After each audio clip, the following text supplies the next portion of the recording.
Okay, start daw. Buksan mo yung bintana. Baka mag-lock.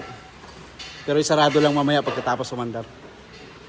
Yan mga boss, 2GD na Toyota Innova. Maingay pagka umandar tapos nagbiblink yung indicator ng langis kahit bagong change oil pa siya. Yan o. Grabe no?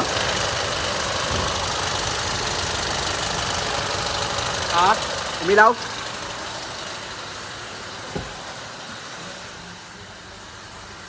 Wala pa? Hindi, umilaw yan. Ako mamumuksan to. Yan, napakaingay mga bossing. Yung makina na, ayun, umiilaw. Yung langis. Ito yung mga ingay na ganito mga boss. Sign na maraming oil sludge. Ngayon, ibababaan lang namin yung makina para malinis namin yung oil sludge nitong Innova na 2.8. Alright, so pakinggan nyo mabuti mga boss.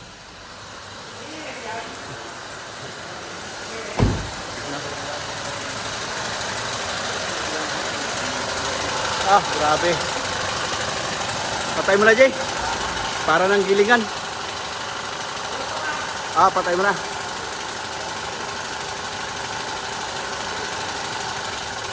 Kaya sobrang ingay niyan mga boss kasi wala nang pressure nung langis papunta sa tensioner ng timing chain. Kaya yung kumakalansing po ay timing chain po yan.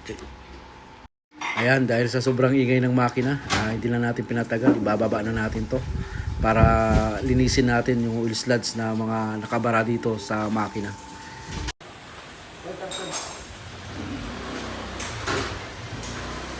Ibaba nyo ng konti.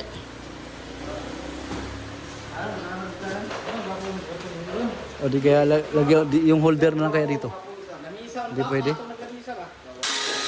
Kapal ng oil sludge doon. Yeah, kapal ng oil sludge. Ayun, barado, Jay. Ayan, strainer, barado. Ilaw ka ba? Ilaw. Ilaw ba? Ano mo ilaw? Ilaw. Kunin mo ilaw. Para makita. Ito yung oil changing unit niya. Barado. Ayan o. Yun. Barado yung strainer. Ilawan mo. Yan, barado. Wala nang screen. Okay. Sus, grabe. Sobrang ulstad siya, no? Ayan. Ayan. Baka makuha si Suwila 15 katuig. Grabe yung ulstad nito. Linisin nito. Kaya lumaylay yung timing chain nito eh. Ikaon ang... Ito. Marami-raming linisin. Lilinisin natin to. Ha? Baba yung head. Huwag na. Gusto mo na. Lain man. Tapos bubuksan natin to. Cover. Kaya yan? I-ano lang? Pareha sa... May pangkape, hindi itong color. Pareha sa kwan, pareha sa... Bios, pagkirada. Oo. Ganun lang. Doon natin i-ano sa may... Diyan. Tapos bubuksan natin to. Ay, sprayan, boss? Isasama natin itong timing chain. Ang tutulis na ng ano, ngipin. Ng sprocket.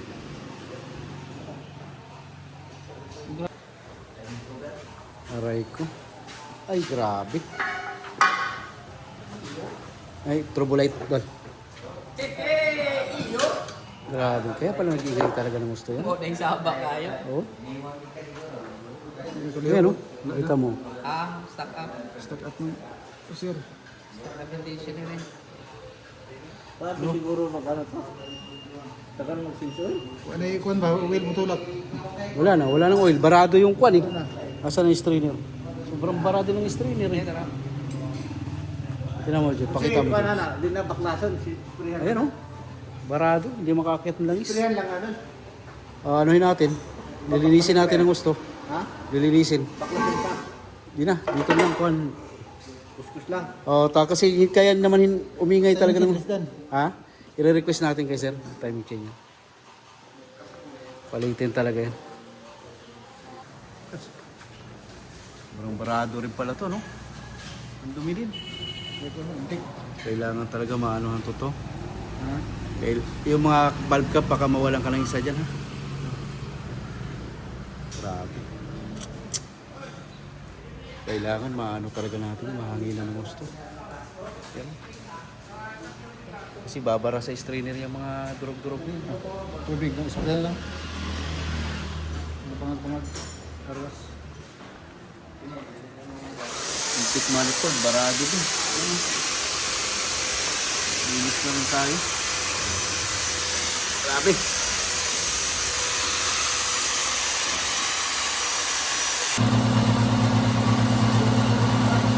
Grabe, no? Sa butas pa lang yan. Okay. Malapit ng luminis. Nasa 1/4 na yung linis.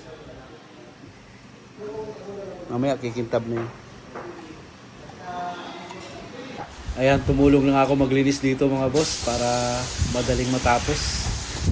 Ayan, tiyagaan lang sa mga ganitong makina na ma-instads pagka walang budget kaya natin linisin.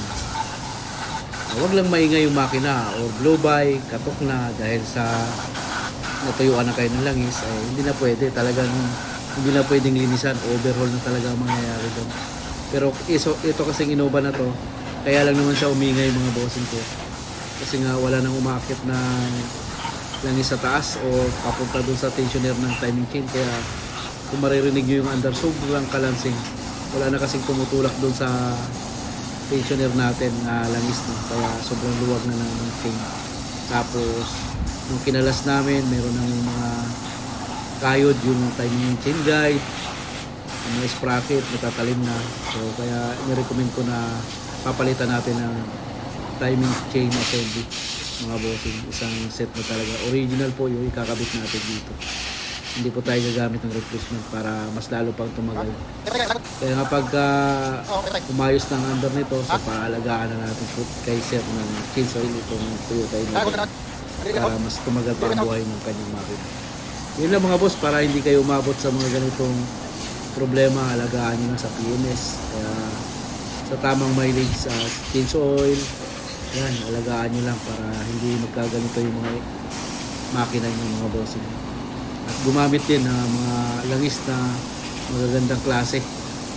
Minsan kasi nagkakaganyan yan sa mga langis na rin na ginagamit ng magaganda. Kaya nagkakaroon ng oil sludge. Isi-share ko po sa inyo yung under nito pagkatapos natin gawin itong Toyota Innova.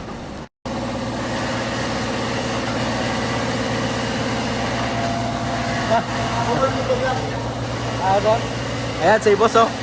Shoutout kay boss, may-ari ng Bios. Nga patapos na Sep. Hindi yan sa labas, tapos maaraw. Marap.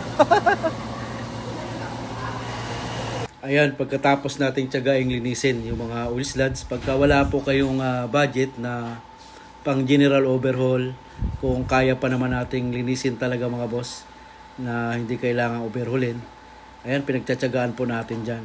Yan, mga ganitong makina. Mga 1GD, 2GD, ayan, kayang-kaya po nating linisin yan.